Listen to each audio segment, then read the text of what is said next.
Warahmatullahi wabarakatuh.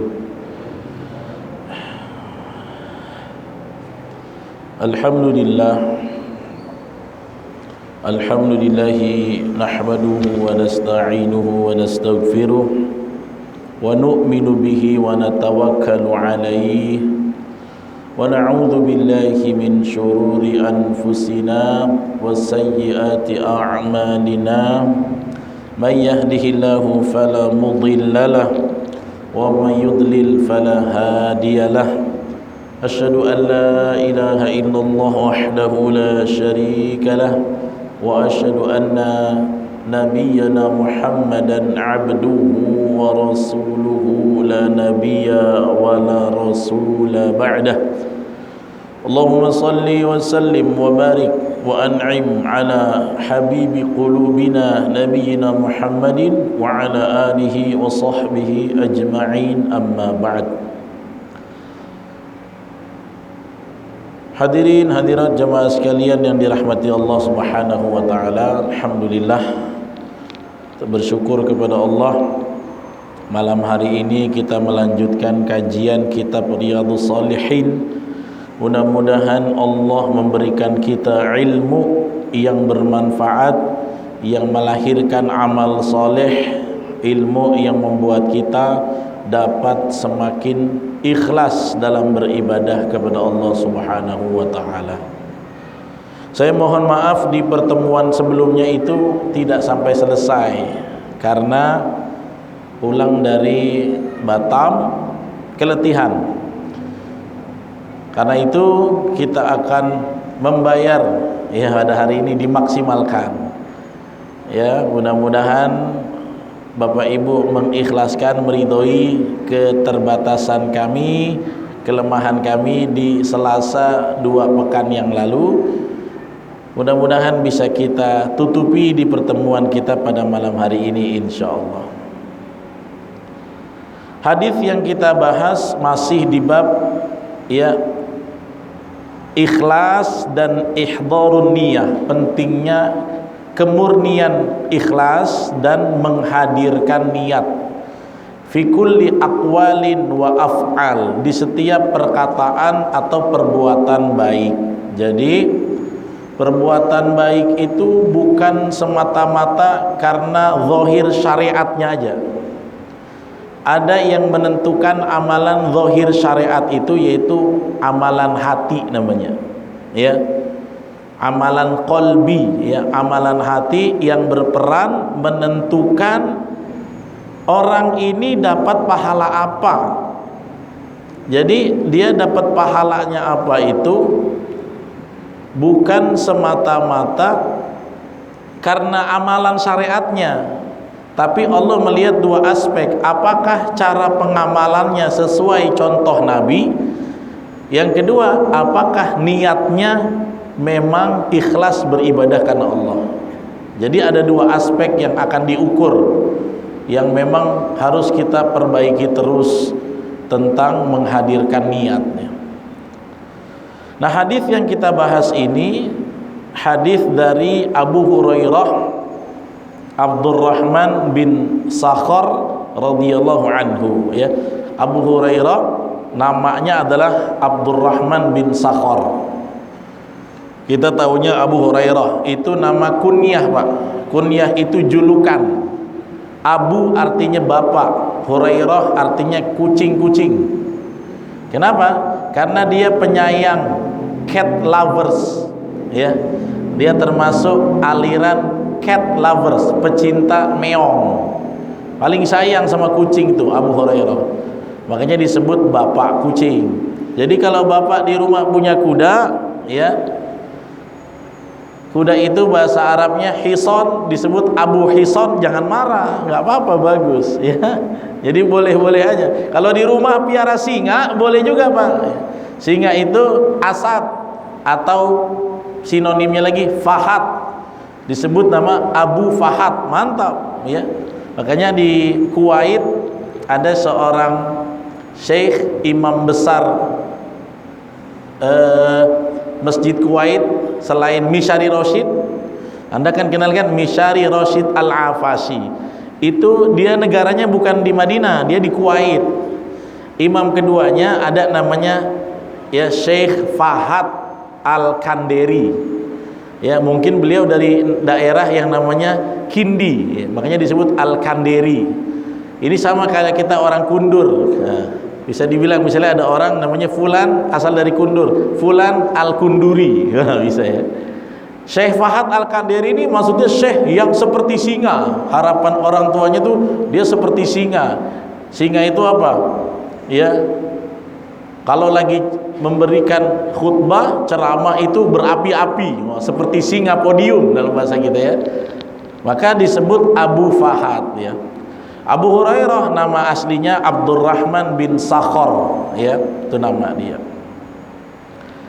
Beliau menyampaikan sebuah hadis dari Rasulullah tentang niat. Apa kata Nabi sallallahu alaihi wasallam?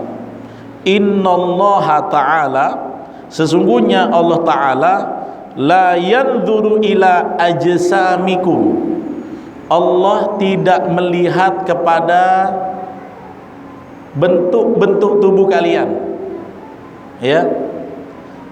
Jadi Allah tidak lihat, ajsam jamak dari jism, Allah itu tidak lihat badan kalian. Wala ila suwarikum, Allah juga tidak lihat bentuk penampilan kalian. Jadi jangan pesimis, Ustadz saya ini hidungnya golongan hidung pesek, bisa nggak masuk surga? Nggak ngaruh, mau hidung mancung, hidung pesek, yang penting beramal masuk surga. Ustadz saya tipe yang kuping caplang, nggak ngaruh, jangan bersedih hati. Ustadz saya golongan yang kulitnya hitam sawo matang, saya pengen kayak orang Eropa, nggak penting. Yang penting mah kita punya hati yang bagus, amal yang lurus, insya Allah aman dunia akhirat ya. Tapi kan beda nampaknya aja. Anda menikah dengan orang Indonesia, kawin lagi sama orang Eropa, rasanya gitu-gitu juga, nggak ada yang beda. Yang dipuaskan apa? Mata saja. Nah Allah nggak lihat itu. Allah nggak lihat orang-orang mancung masuk surga duluan, enggak. Yang dilihat Allah tuh ini. Bahkan ketika di akhirat, harta benda, anak-anak yang kadang bikin kita lupa ibadah, semua itu tiba-tiba di akhirat tidak bermanfaat. Yang bermanfaat apa? Nih amalan hati ya. Makanya kata Nabi, innallaha la yanzuru ila ajsamikum wala ila suwarikum, Allah tidak lihat badan kalian, Allah tidak lihat bentuk rupa kalian, walakin tetapi Allah melihat yanzuru ila qulubikum. Hadis ini riwayat Imam Muslim. Dalam riwayat yang lain, walakin yanzuru ila qulubikum wa a'malikum. Yang dilihat Allah tuh hatimu dan amalan kamu. Jadi ini pertama, kita ini jadi orang Asia kadang-kadang suka minder Pak. Kemarin waktu leg Indonesia lawan Thailand aja banyak yang minder. Kenapa? Kok orang kita cungkring-cungkring, kecil-kecil. Orang Thailand lebih kekar-kekar. Apa sebabnya? Karena mereka emang negara Bangkok. Bangkok itu kan serba agak besar, iya kan?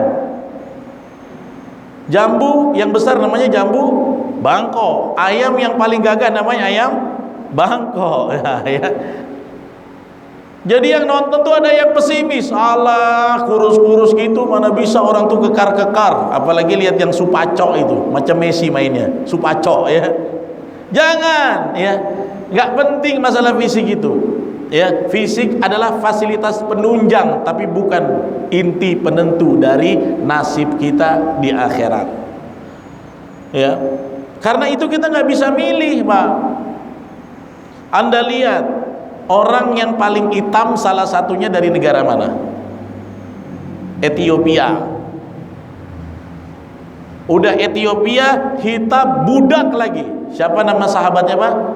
Bilal bin Rabah. Kalau dilihat secara fisik, warnanya, negaranya, tempat yang airnya susah, kulitnya hitam-hitam, tapi apakah dia hina dalam pandangan Islam? Justru dia orang yang tertinggi setelah Nabi dalam perihal perintah sholat. Nabi itu muadzinnya, muadzin utamanya Bilal bin Rabah, muadzin keduanya Abdullah bin Umi Maktum. Siapa? Mantan budak yang berasal dari negeri yang orang-orangnya hitam-hitam, Ethiopia. Tapi apa? Dengan hati dan amalnya Allah angkat derajat Bilal sampai seluruh dunia semua orang sebut-sebut Bilal, bahkan bangga, aku jadi Bilal.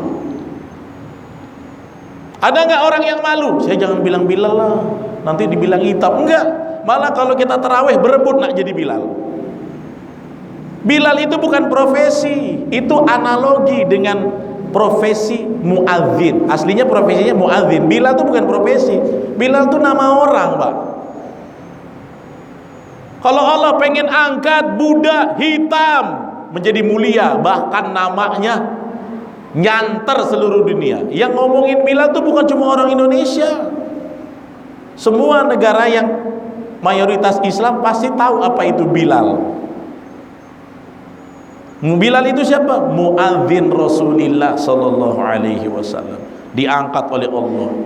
Fisiknya kita lihat tidak sebening orang Arab Quraisy. Tapi di antara banyak orang Quraisy mancung-mancung, ganteng-ganteng, putih-putih, bewoknya ganteng-ganteng gagah. Bilal termasuk sahabat utama. Nabi kalau komando sholat yang dicari siapa? Bilal. Karena apa? Allah nggak lihat fisik. Jadi jangan minder dari mana kita berasal, suku apa kita.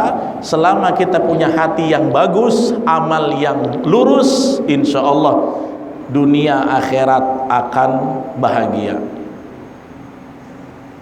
Dan jangan Anda kira saya orang Asia nggak kayak orang bule putih-putih. Yang ganteng itu yang cantik kan putih. Kata siapa? Orang bule pengen cantik seksi apa? Berjemur dia biar hitam. Perspektif aja, Pak. Makanya orang Afrika lihat kita yang putih-putih nggak selera dia. Dalam perspektif dia yang cantik itu yang agak-agak gelap, karena mata kami hari-hari lihat itu gitu. Makanya jangan terlalu kesah masalah fisik. Yang penting sehat, prima, bisa menunjang ibadah. Jangan jadi satu pesimisme atau minder karena permasalahan fisik. Bilal itu contohnya. Berapa banyak orang yang lebih mulia, lebih ganteng dari Bilal, tapi yang berperan ditinggikan Allah Bilal. Satu Tanjung Pinang ini tulis Bilal malam ketiga tarawih. Dimuliakan oleh Allah. Ya, yang penting itu hati, ya. Hati dan amal. Walakin yanzuru ila qulubikum. Ya, tetapi Allah melihat dari hati-hati kalian. Makanya di akhirat tadi saya bilang, ketika uangmu tidak berharga, keturunanmu yang kamu bangga-banggakan, gantengnya, cantiknya, comelnya, nggak berguna. Yang berguna cuma hatimu. Makanya apa kata Allah? Yauma la yanfa'u malu wala banun.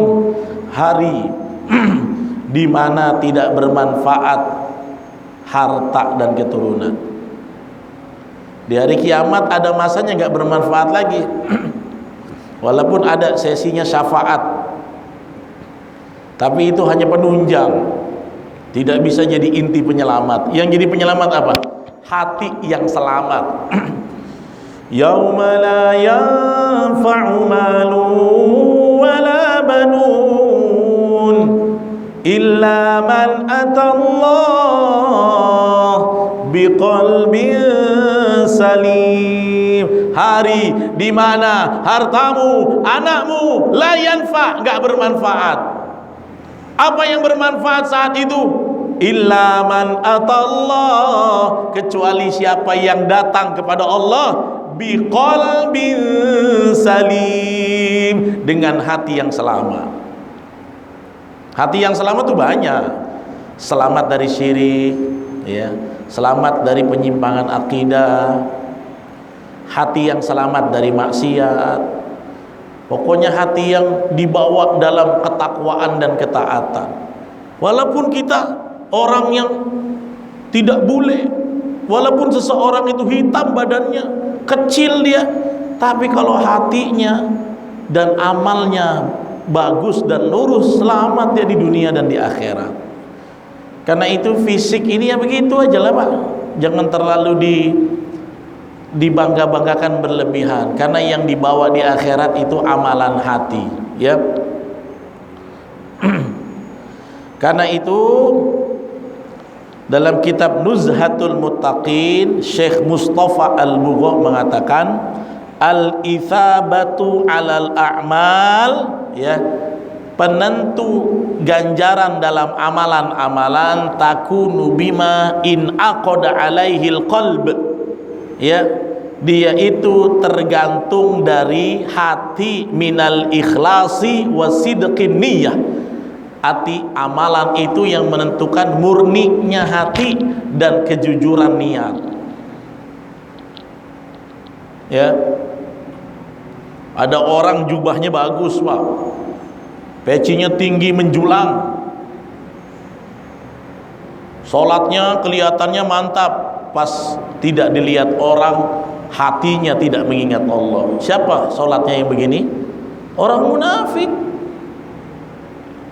Bajunya bagus tapi sholatnya malas-malasan. Kenapa? Hatinya tidak selamat. Jangan Anda kira orang munafik itu tidak sholat. Mereka sholat tapi sholatnya malas, lalai, tidak mengingat Allah kecuali sedikit aja, hatinya kemana-mana. Dia tidak sidqun niyah, orang munafik itu, ya. Dia pengen nipu Allah pakai penampilan, mana bisa? Nipu Nabi bisa, dia bisa nipu Nabi, dia bisa nipu sahabat-sahabat, tapi tak bisa nipu Allah. Karena yang Allah nilai bukan gamisnya, bukan cuma amalan syariatnya, tapi apa? Amalul qalbinya, amalan hati di dalamnya. Makanya disindir oleh Allah dalam Al-Quran, innal munafiqina yukhadi'una Allah. Sesungguhnya orang munafik ini ingin menipu Allah. Allah ditipu mana bisa? Hatimu Allah yang ciptakan, gak bisa. Ya Allah kan gak bisa menghukum saya sholat. Sholat kamu kalau tidak lillah, Allah akan periksa hatimu di yaumil qadha, di hari persidangan. Semua amal kita diperiksa Pak, dilucuti. Karena apa? Allah buka semua yang di dalam hati. Hadisnya sahih riwayat Imam Muslim. Inna awwalu man yuqda yaumal qiyamah, kan gitu hadisnya. Sesungguhnya yang pertama kali yuqda itu disidang. Jadi amalan kita tuh Pak, nih kita pergi hari ini karena apa? Disidang nanti. Ada yang karena dunia, ada yang karena nggak enak ketua masjid, ada yang pengen surga memang, ada yang takut neraka. Semua niat nanti dibuka oleh Allah. Makanya dalam hadis itu menandakan adanya yaumil qadha, hari persidangan, itu dari hadis Muslim tadi. Inna awwalu ma yuqda yaumal qiyamati thalath. Sesungguhnya yang pertama kali disidang di hari kiamat 3 orang. Yang pertama rajulun ustushhida, orang yang mati dalam perang. Ya. Kemudian yang kedua warajulun ta'allamal Qur'an, ya, wa qara'ahu, belajar Quran dan membacanya dengan baik. Yang ketiga rajulun yunfiqu malahu lailan wa naharon, orang yang berinfak siang malam. Rupanya ketiga orang ini di depan orang casingnya amal syariat, hatinya tidak untuk Allah. Akhirnya apa yang terjadi? Dicampak ke neraka. Hati-hati Pak, amalan hati ini penting. Makanya ulama itu sering melakukan kajian tazkiyatun nufus. Itu untuk apa?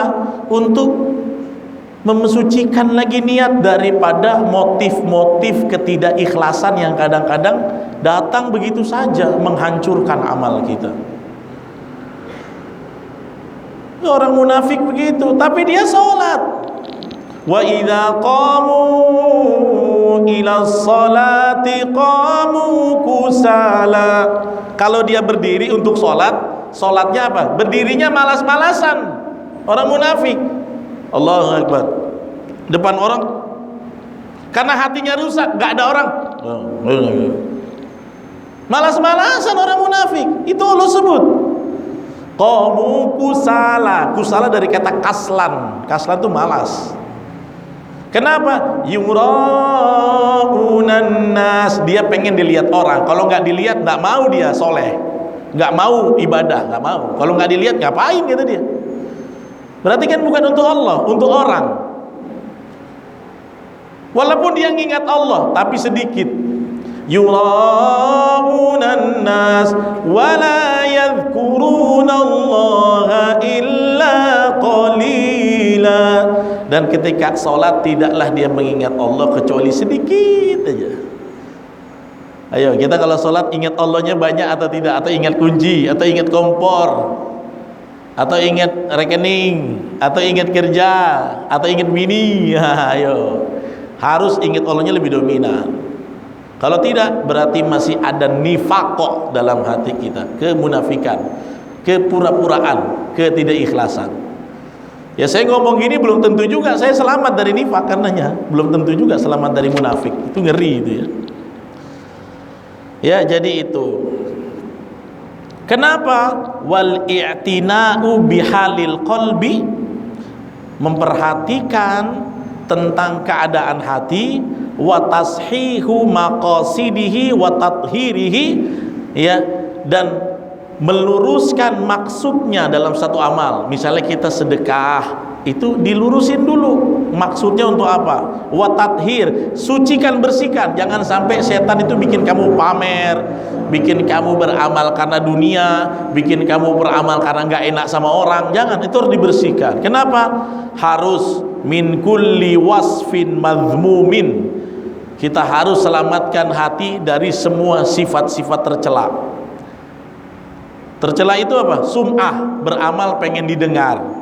Riya, beramal pengen ditengok orang. Yang ketiga, beramal lid dunia, pengen dunia. Ya, kayak orang beramal sedekah supaya dapat Avanza. Kok lagi beredar tuh? Udah sedekah aja 7 juta nanti dapat Avanza Xenia. Tahu ngapain? Orang beramal tuh jangan dirangsang dengan dunia, ngerusakin hati orang. Akhirnya apa? Banyak yang orang salah kaprah. Ketika dia sudah beramal, Xenianya, mobilnya nggak datang, nggak beramal lagi, dirusak. Nabi nggak pernah ngajarin begitu. Nabi ngajarin kalau kamu sedekah diluaskan, diberkahkan. Masa kita beramal disuruh iming-imingnya ke dunia? Misalnya saya suruh, Pak, sumbang rumah tafi saya. Mau nggak Pak? Punya mobil, mau nggak? Nggak yakin nggak? Kafir Bapak. Masa mendidik umat begitu? Justru kita ingin orang itu berinfak, habis itu dia nggak pikirin apakah feedback dari infaknya. Itu baru ikhlas. Bahkan karakteristik ulama yang waro, yang sangat hati-hati, beramal pengen surga aja menurut mereka masih aib. Ulama tazkiyatun nufus beramal takut neraka, pengen surga, menurut kalangan-kalangan yang tinggi hatinya, ya amalan hatinya, mereka anggap aja beramal pengen surga tuh masih aib. Ngeri gak tuh? Kalau saya mah masih pengen masuk surga, karena saya masih cetek amalan hatinya. Tapi kalau para aulia Allah itu orang yang udah gak mikir lagi. Tipe Abu Bakar mana ada mikir lagi, duitnya habis untuk agama nggak apa-apa. Besok kita berangkat ke perang Tabuk, berapa mau setor? Abu Bakar, ini ya Rasulullah, semuanya, semuanya, nggak mikir lagi.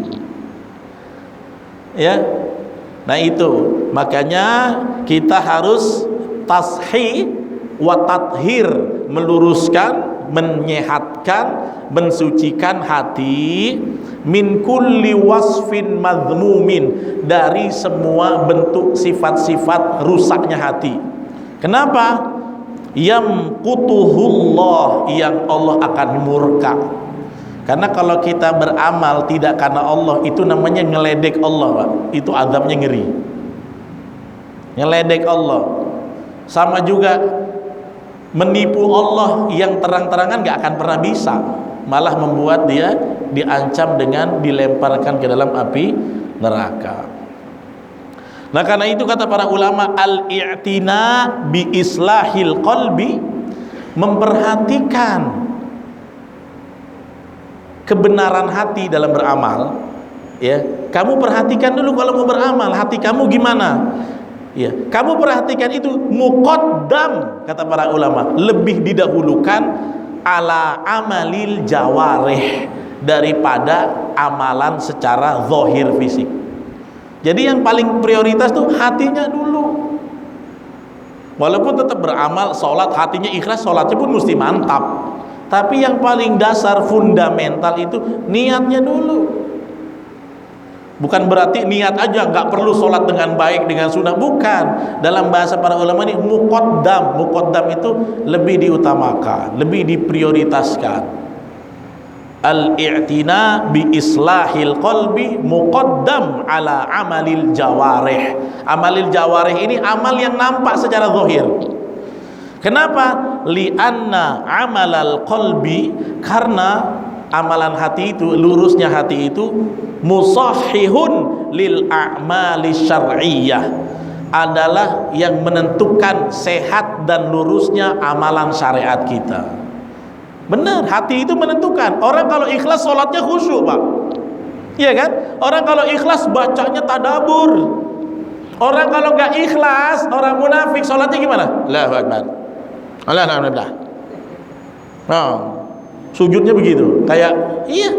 Itu makanya sehatnya hati menentukan kualitas amalan kita. Ya, musahhih dia. Ya, li'anna amalal qalbi musahhihun lil a'mali syar'iyyah. Dia yang membuat amalan kita itu jadi sahih. Ya, hati yang menentukan. Orang coba anak kita disuruh lagi malas-malasan sholat, baca Quran, dia baca a'udzubillahi minasyaitonirrajim, bismillahirrahmanirrahim, wa samai wa tariq, wa ma adraka ma tariq, an-najmu tsaqib. Karena hatinya belum. Nah, kalau ngaji harus seolah-olah betul-betul menghadap kepada Allah. Jangan karena mama, jangan karena ayah, tapi apa? Setiap pahala Allah akan kasih ganjaran. Allah lah yang ngasih kamu rizki. Anak ini misalnya bukan karena bapaknya, karena Allah, dia akan baca betul-betul. A'udzu billahi minasyaitonir rajim. Karena apa? Karena hatinya sudah diarahkan dengan baik, maka amalannya, implikasinya amalannya pun akan berkualitas. Bedain deh. Anda sholat terpaksa dengan keinginan sendiri, beda. Kalau lagi pengen sholat tahajud, wah itu nikmat, walaupun cuma baca inna a'tainakal kautsar, nikmat, bisa nangis. Tapi kalau tahajud karena disenggol bini, bang, kamu jadi imam gak pernah sholat tahajud, bang? Aduh, terpaksa lah. Akhirnya sholat malas-malasan. Ada nggak ya yang lebih cepat dari ina atau ina? Dicarinya kalau ada tuh. Jadi amal hati itu akan memperbaiki amalan syariat kita. Ya, sedekah kalau nggak ikhlas, ya apa adanya aja masukin. Uang yang paling jelek di dompet itulah dikeluarin. Tapi kalau mengharapnya kepada Allah, untuk Allah, dia akan cari yang terbaik. Karena apa? Amalan hati menentukan itu. Ya. Oke, ini hadis pertama. Masih banyak waktu kita ya. Hadis yang kedua. Hadis yang ke-8 dalam bab niat.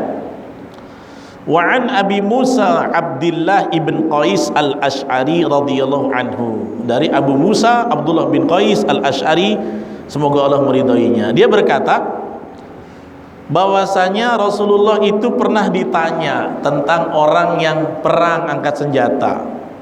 Ya.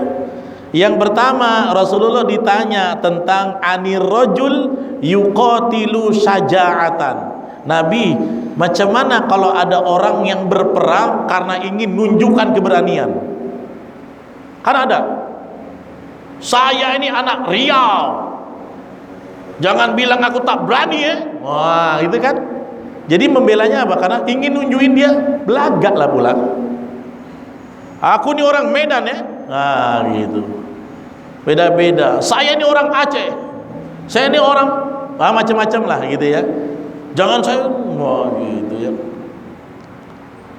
Terus ditanya tentang compare, perbandingan. Nabi, macam mana kalau ada orang yang yuqatilu syaja'atan, dia berperang karena ingin menunjukkan keberanian. Wa yuqatilu hamiyatan. Yang kedua, ada orang yang berperang karena membela suku, membela kabilah, membela kelompok, membela bangsa, termasuk hamiyatan. Wa yuqatilu riya'an, dan ada yang berperang karena pengen dilihat orang sebagai pahlawan, riya, pengen dilihat. 3 kan? Karena pengen tunjukkan keberanian, karena membela golongan. Dia bukan membela kebenaran, golongannya salah benar dia bela. Nih ya. Yang ketiga, memang riya, ingin dilihat orang. Mudah-mudahan orang nanti tengok aku nih sebagai mujahid lah ya. Nah, gitulah, riya, pengen ditengok orang. Ayyu dzalika fi sabilillah. Dari yang demikian ini, di antara 3, mana yang di jalan Allah? Anda kalau ditanya gini pening. Ya.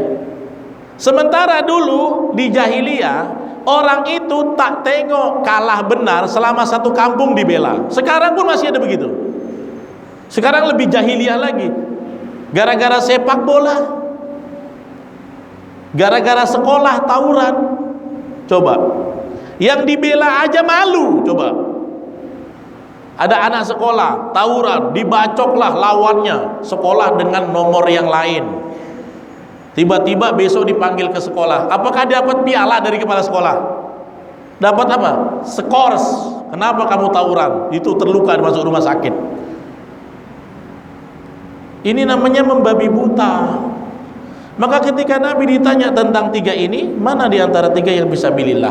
Nabi bilang, nah, Nabi nggak bilang 3-3-nya salah, enggak, tapi Nabi kasih standarisasi. Apa standarisasi dari Nabi?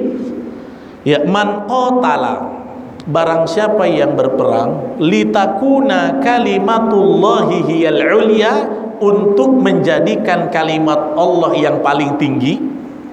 Jadi dia berperang ingin menegakkan kalimat Allah, li'i'la'i kalimatillah namanya, ingin menegakkan agama, fahuwa fi sabilillah, itulah yang di jalan Allah.